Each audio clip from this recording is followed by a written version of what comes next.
ಈ ಬಾರಿಯ ಮೈಸೂರು ಕೊಡಗು ಲೋಕಸಭಾ ಕಾಂಗ್ರೆಸ್ ಅಭ್ಯರ್ಥಿಯಾಗಿರುವ ಎಂ ಲಕ್ಷ್ಮಣ್ ರವರನ್ನ ಮೈಸೂರಿನ ಕಾಂಗ್ರೆಸ್ ಭವನದಲ್ಲಿ ಎಲ್ಲಾ ಕಾರ್ಯಕರ್ತರು ಒಗ್ಗೂಡಿ ಅಭಿನಂದಿಸಿದರು. ಕಾಂಗ್ರೆಸ್ ಯುವ ಮುಖಂಡ ಚೇತನ್ ರಾಜ್ ಮತ್ತು ಸ್ನೇಹಿತರು ಬೃಹತ್ ಹಾರವನ್ನು ಹಾಕುವ ಮೂಲಕ ಎಂ ಲಕ್ಷ್ಮಣ್ ರವರನ್ನ ಅಭಿನಂದಿಸಿದರು. ಇದೇ ಸಂದರ್ಭದಲ್ಲಿ ಆರ್ ಮೂರ್ತಿ, ಬಿಜೆ ವಿಜಯ್ ಕುಮಾರ್, ಮಾಜಿ ಶಾಸಕ ಎಂಕೆ ಸೋಮಶೇಖರ್ ರವರನ್ನ ಅಭಿನಂದಿಸಲಾಯಿತು. ಕಾರ್ಯಕ್ರಮದಲ್ಲಿ ಚೇತನ್ ರಾಜ್, ಈಶ್ವರ್ ಚಕ್ಕಡಿ, ನಾಗೇಶ್, ಕೋಟೆಹುಂಡಿ ಮಹದೇವು, ಯೋಗೇಶ್ ಯಾದವ್, ರಘು ರಾಜೆ ಅರಸ್, ರೋಹಿತ್, ಯೂತ್ ಕಾಂಗ್ರೆಸ್ನ ಅಬ್ರಾರ್ ನಿಶಾಂತ್ ಸೇರಿದಂತೆ ಹಲವರು ಉಪಸ್ಥಿತರಿದ್ದರು.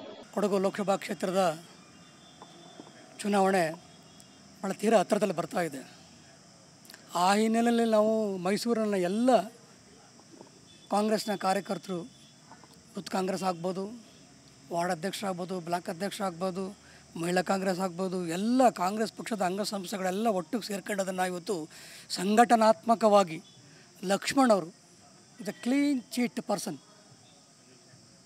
ಶುದ್ಧ ಹಸ್ತ ಇರ್ತಕ್ಕಂಥ ಒಬ್ಬ ಲಕ್ಷ್ಮಣ್ ಅವರು ಯಾವುದೇ ರೀತಿಯ ಅಪವಾದಗಳಿಗೆ, ಅಪರಾಧಗಳಿಗೆ ಗುರಿಯಾಗಿದ್ದೇ ಇರ್ತಕ್ಕಂಥ, ಯಾವುದೇ ರೀತಿಯ ಕಾಂಗ್ರೆಸ್ ಪಕ್ಷದಲ್ಲಿ ಅಶಿಸ್ತಿಗೆ ಒಳಪಡದೇ ಇರತಕ್ಕಂಥ, ಕಳೆದ ಹಲವಾರು ದಶಕಗಳಿಂದ ಕರ್ನಾಟಕ ಪ್ರದೇಶ ಕಾಂಗ್ರೆಸ್ ಸಮಿತಿಯ ಸದಸ್ಯರಾಗಿ ಇವತ್ತು ಪ್ರಸ್ತುತ ಕರ್ನಾಟಕ ಕಾಂಗ್ರೆಸ್ ಪ್ರದೇಶ ಕಾಂಗ್ರೆಸ್ನ ಪ್ರಧಾನ ಕಾರ್ಯದರ್ಶಿಯಾಗಿ, ವಕ್ತಾರರಾಗಿ ಹಲವಾರು ವಿಚಾರಗಳನ್ನು ಮತ್ತು ಸತ್ಯಗಳನ್ನು ಈ ಸಮಾಜಕ್ಕೆ ತಿಳಿಸುವ ನಿಟ್ಟಿನಲ್ಲಿ ಅವರು ಯಶಸ್ವಿಯಾಗಿದ್ದಾರೆ. ಮತ್ತು ಗ್ರೌಂಡ್ ಲೆವೆಲ್ನ ಕಾರ್ಯಕರ್ತ ಅಂತ ಏಕೈಕ ಉದ್ದೇಶದಿಂದ ಅವರಿಗೆ ಕರ್ನಾಟಕ ಪ್ರದೇಶ ಕಾಂಗ್ರೆಸ್ ಸಮಿತಿಯ ಎಲ್ಲ ಪದಾಧಿಕಾರಿಗಳು, ವಿಶೇಷವಾಗಿ ಡಿ ಕೆ ಶಿವಕುಮಾರ್ ಸಾಹೇಬರು ಮತ್ತು CM ಸಾಹೇಬರು, ಸಿದ್ದರಾಮಯ್ಯ ಸಾಹೇಬರು ಕಡೆಯದಾಗಿ ಎಲ್ಲರನ್ನ ಒಪ್ಪಿಸಿ, ಸುಮಾರು 14 ಜನ ಏನಿದ್ರು ಆಸ್ಪಿರೆಂಟ್ಸು, ಅವರೆಲ್ಲರಿಗೂ ಒಪ್ಪಿಸಿ ನೀವೆಲ್ಲರ ಒಕ್ಕೋರಲಿಂದ ನೀವು ಕೆಲಸ ಮಾಡಬೇಕು, ಮೈಸೂರಿನ